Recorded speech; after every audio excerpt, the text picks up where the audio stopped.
Channel. यहाँ पर हम लोग नरेशन के एपिसोड में हैं और नरेशन में आज हम आपको बताने जा रहे हैं इसके इंट्रोगेटिव या फिर क्वेश्चन के बारे में।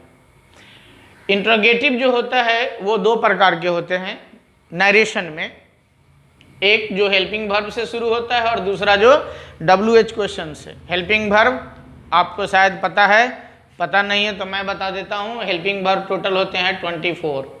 याद रखिए हेल्पिंग वर्ब कितने होते हैं 24। इसकी चर्चा हम लोग बाद में करेंगे, मैं एक एक हेल्पिंग वर्ब के बारे में आपको बताने वाला हूँ। तो आज हम लोग नरेशन में और इसमें हम लोग क्वेश्चन में हम लोग आज हेल्पिंग वर्ब से जो शुरू होता है वाक्य हम लोग उसके बारे में बात करेंगे और अगले एपिसोड में हम लोग WH क्वेश्चन के बारे में बात करेंगे, जहाँ पर जो इन रिपोर्टेड स्पीच का जो वाक्य होगा वो WH शब्द से जो क्वेश्चन शुरू होती है उससे शुरू होगा। तो जब यदि आपका इनडायरेक्ट नरेशन का वाक्य डायरेक्ट नरेशन का वाक्य जिसका रिपोर्टेड स्पीच का जो सेंटेंस है वो हेल्पिंग वर्ब से शुरू हो, जहाँ is are am was where shall should may might can could et cetera लगा रहता है, तो वैसे वाक्यों को इनडायरेक्ट नरेशन आप कैसे बनाएंगे? आइए मेरे साथ, मैं आपको बताता हूँ। आपको सबसे जो पहला परिवर्तन आप करेंगे वो सेड टू या फिर टोल्ड लगा है या और भी कोई शब्द है उसको तत्क्षण आपको आस्क्ड में बदल देना है। क्लियर? नंबर 1 में जो परिवर्तन करना है सेड टू या टोल्ड या फिर और भी कोई शब्द है उसको आस्क में बदलना है। नंबर 2 में जो बड़ी महत्वपूर्ण है तो वहां पर हम लोग इन्वर्टेड कॉमा के बदले इफ या फिर वेदर का प्रयोग करेंगे। वेदर का प्रयोग आप वहां पे करेंगे जहां पर आपको वाक्य में डाउट हो, जहां नॉट का प्रयोग किया गया हो, मैं हूं भी और नहीं भी हूं, वहां पर आप वेदर का प्रयोग करेंगे और बाकी जगह आप इफ लगाइए, गलत नहीं होने वाली है। और बाद में जो अन्य जो परिवर्तन होता है तो जैसे मैंने पहले वाले में सिखाया बिल्कुल वैसे ही करना है, बाकी कोई परिवर्तन नहीं। इससे छोटा रूल शायद आपको YouTube पे कहीं नहीं मिलेगा इंट्रोगेटिव के बारे में। तो फटाफट हम लोग एक दो उदाहरण देखते हैं और उस उदाहरण के बाद हम लोग फिर आगे बात करते हैं। तो जब डायरेक्ट नरेशन का वाक्य हेल्पिंग वर्ब से शुरू हो तो इनडायरेक्ट नरेशन बनाते समय निम्न परिवर्तन पहला में है सेड टू या टोल्ड को आस्क में बदलते हैं और दूसरा इन्वर्टेड कॉमा के बदले इफ या वेदर का प्रयोग करते हैं। बस यही दो नियम ही मैंने दिया है, इससे सस्ता और YouTube पर कुछ भी नहीं। अब फटाफट दो उदाहरण देखिए। He said to me have you finished your task. तो जैसे आप पकड़ेंगे कैसे इंट्रोगेटिव में है तो सबसे सस्ता उपाय है कि वाक्य के अंत में देखिएगा प्रश्नवाचक का चिन्ह है और शुरू में ये जो RS का वाक्य रहेगा, RS का वाक्य याद है ना किसको कहते हैं, कहाँ पे रहता है वो, इन्वर्टेड कॉमा के भीतर रहेगा। तो RS का वाक्य हैव से शुरू हो रहा है और हैव हेल्पिंग वर्ब है, जो ये 24 है उसमें से एक ये भी है। तो दोनों तरीके से ये सिद्ध होता है कि ये हमारा इंट्रोगेटिव में है वाक्य। तो अब इसको हम लोग इनडायरेक्ट में बदलेंगे। तो ये जो सेड और सेड टू लिखा हुआ है यहाँ पे, इसको हम लोग आस्क में बदलेंगे। तो ही आस्क्ड मी। अब इन्वर्टेड कॉमा के बदले इफ लगा दिए तो इफ।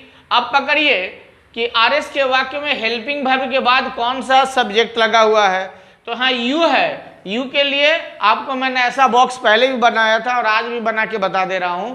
यू मेरा सेकेंड पर्सन में, सेकेंड ओ माने ऑब्जेक्ट। तो ऑब्जेक्ट क्या है भैया? ऑब्जेक्ट है आपका मी। तब मी को अगर सब्जेक्ट में बदलिएगा तब मी का सब्जेक्ट क्या होता है? आई। तो देखिए यहाँ आई लिखा हुआ है। हैव जो है, हैव किस में बदलेगा? हैव हैड में बदलता है। तो आई के साथ हैड लगा। हैड एक ऐसा चीज है सबके साथ लगेगा, आई के साथ, वी के साथ, ही के साथ, सी के साथ, दे के साथ, रामू के साथ, सीता के साथ, तोरो साथ, हमरो साथ, सब में हैड लगेगा। एकदम परफेक्ट है। तो आई हैड फिनिश्ड। अब ये योर में आइए, योर फिर यू का पॉजेसिव केस है माने सेकेंड पर्सन फिर से ऑब्जेक्ट से, ऑब्जेक्ट मेरा मी है तो मी का पॉजेसिव केस क्या हो गया? माई या माइन होता है, माई का प्रयोग कीजिए। फिर टास्क का टास्क, बस कहानी खत्म। दूसरा में आइए, दूसरा एग्जाम्पल है Ram said to her will you help me. अब फिर देखिए वही प्रश्नवाचक चिन्ह है और यहाँ विल का प्रयोग है, फ्यूचर टेंस में विल का प्रयोग होता है, याद है ना। तो आइए अब फिर क्या करेंगे हम लोग, सेड टू को हम लोग आस्क्ड में बदल दिए।